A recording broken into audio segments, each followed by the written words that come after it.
Now, as I said, we'll discuss the impact of the Bainimarama government on the FNPF, Wadan.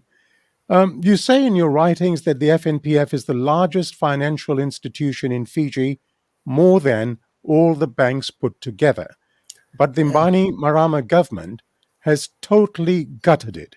Now, this is a damning statement by any stretch of the imagination. How has the Bainimarama government gutted FNPF? Pray do tell. Well, okay, let me start with the core decision making in FNPF, Sashi, right? And I'll take it in order of that because, after the next election, this all needs to change.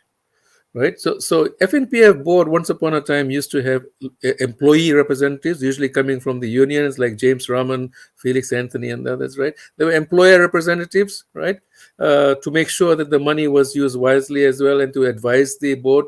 And there were neutral people who usually chaired the FNPF board. Right.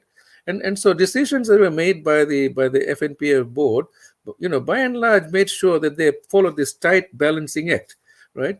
But let's remember, employers' contributions are called employers' contributions, but employers don't own that contribution. It all goes to the employees on whose behalf the contributions are coming. It's coming out of the salaries bill of the employer. So if you look at FNPF assets, and look at the internal account, all that money belongs to employees, past, present, and future. Right?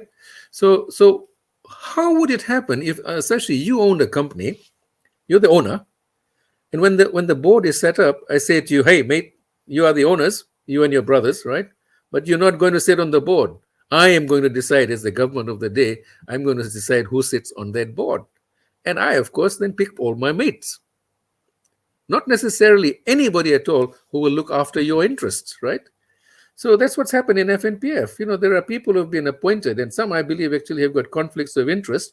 But all the union representatives, workers' representatives have been removed, so that when things began to happen to the FNPF, as in 2011, there was nobody on the board to fight for workers, whose money it all is.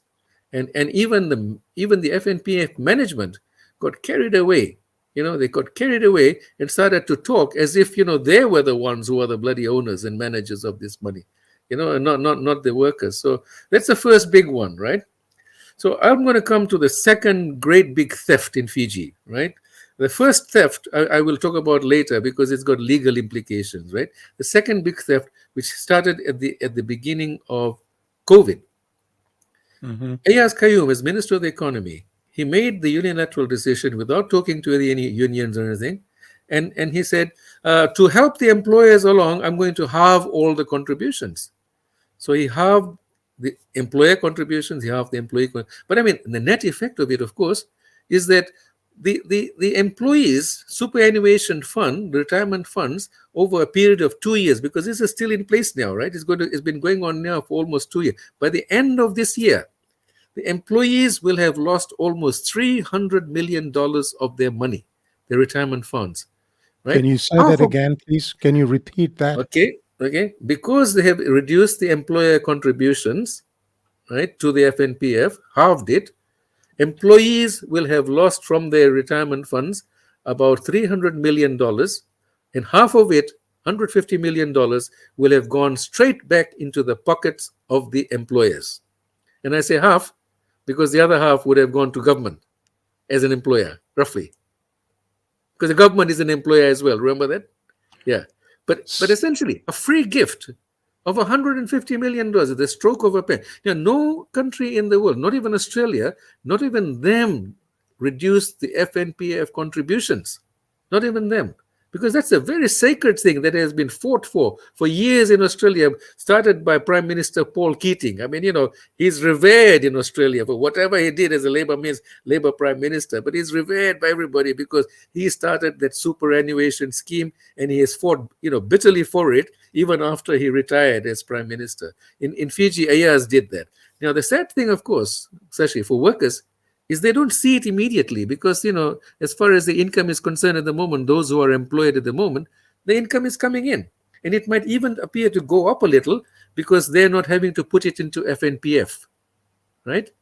So artificially, they think they're okay. But the reality is $300 million will have disappeared from the FNPF accounts, And if you work out how much this $300 million would have amounted to in 20 years' time, they have lost by compound interest of 5%, which is what FNPF earns. They would have lost almost $2 billion from their superannuation fund. And my Wow. God, it's all happening behind the scenes, and workers don't understand it, right? So I mean, I don't blame unionists like Felix Anthony and others for actually fighting for it, but not being able to take an aggressive line because of the huge censorship that's on them and the intimidation. Police have been taking them in for questioning and all that. I mean, jeepers, the police have got a lot to answer for. How dare they? And the ironical thing about this, Sashi, is this: losing all this FNPF money hurts not only ordinary workers in their country, it also hurts every policeman, it hurts every military rank and file soldier. It hurts the military officers. It hurts everybody. And so to me, I mean, one has to wonder, the trouble is, because it's all happening quietly, it'll happen in the future.